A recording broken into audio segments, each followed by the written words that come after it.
Mohamed Salah found himself under fire from Liverpool legend Jamie Carragher. Live on air, Carragher boldly claimed, he's not the same anymore. "We need someone else." His words echoed across the football world, splitting fans into two sides. Some agreed, believing Salah's time was up. Others defended him, calling the criticism disrespectful. But amidst all the noise, Salah remained silent. Inside, however, he was burning.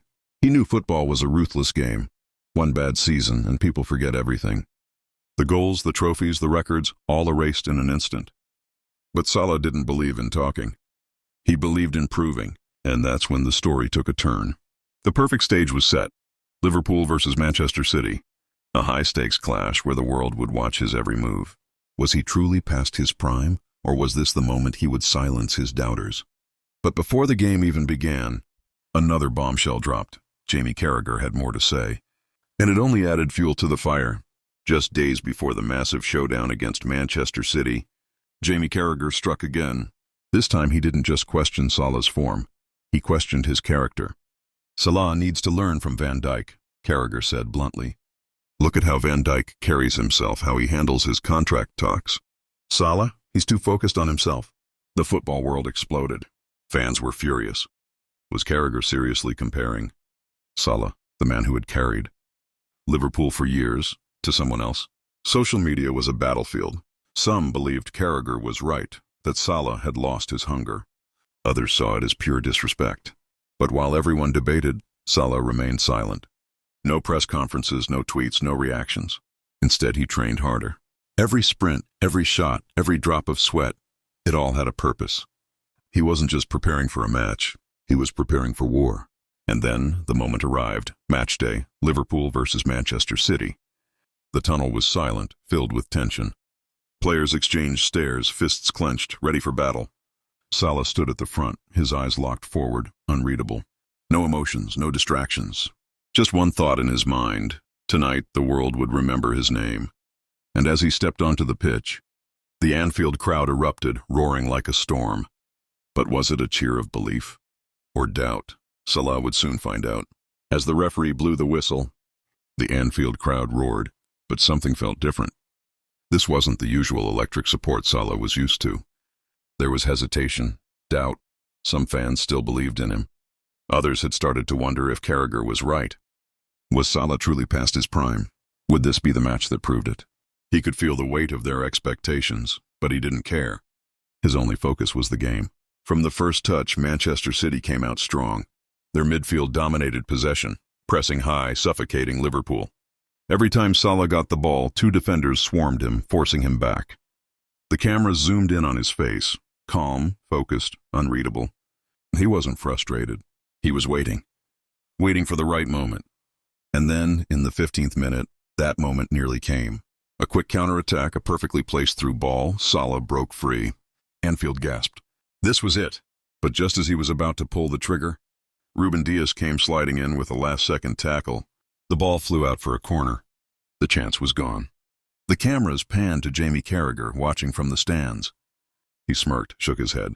"Told you," he mouthed to the person next to him. The world saw it. Social media exploded. Salah missed his chance. Carragher was right. But Salah didn't react. He simply jogged back, eyes still locked in. Because what people didn't know was he wasn't done yet, not even close. The first half dragged on, and Manchester City controlled the game. Every time Liverpool tried to push forward, they were met with resistance. Kevin De Bruyne and Rodri dictated the midfield, cutting off supply lines. Salah barely got a touch. The frustration in the crowd grew louder. Every misplaced pass, every lost duel, it all added fuel to the fire. The commentators didn't hold back. "Maybe Carragher was right," one of them said. "Salah just doesn't look the same." Then, in the 39th minute, disaster struck. A moment of hesitation in Liverpool's defense, and Erling Haaland capitalized. With a powerful strike, he buried the ball into the net. 1-0 to Manchester City. Anfield fell silent. The cameras cut to Salah. His expression didn't change, but inside he knew what this meant. If Liverpool lost tonight, the blame wouldn't just fall on the defense. It would fall on him, the supposed king of Anfield who had lost his throne. Halftime whistle. As Salah walked towards the tunnel, he could hear murmurs from the stands. Fans whispering, some even shaking their heads in disappointment. And then, as he reached the tunnel entrance, he heard it, Carragher's voice on the halftime analysis. "This is what I was talking about," he said on live TV. "Salah isn't the same player anymore. He's done." Those words echoed in Salah's mind. He stopped for a second, took a deep breath, and then, without a word, he disappeared into the tunnel.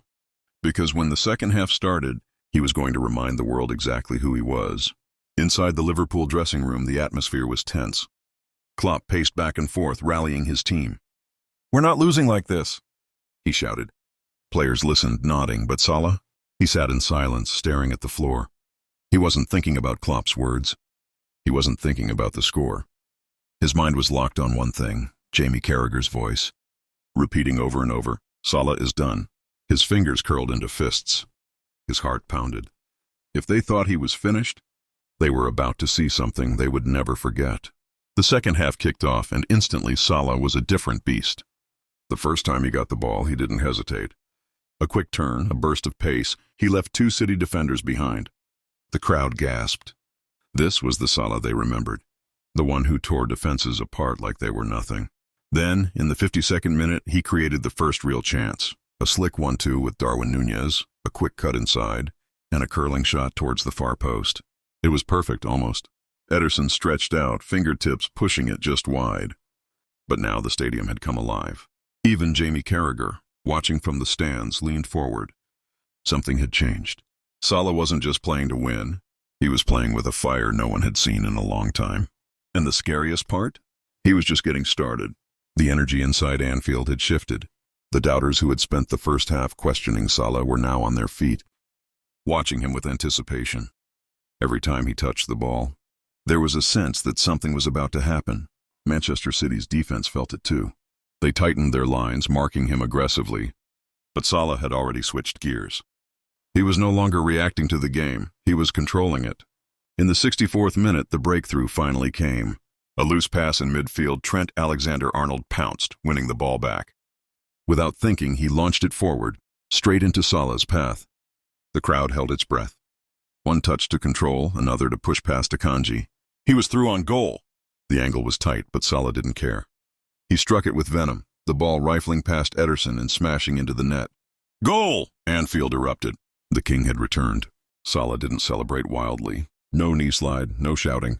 He simply stood there, staring at the crowd as if asking, "Did you really doubt me?" The cameras cut to Jamie Carragher. He was silent, arms crossed, lips pressed together. He had spent the entire week writing Salah off. But now he had nothing to say. The game was level, and there was still time for a winner. Anfield was shaking. The goal had reignited the stadium, but for Salah, it wasn't enough. A draw wasn't an option. Not tonight. Not after everything that had been said. He wanted more. He needed more. And in the 73rd minute, he nearly got it.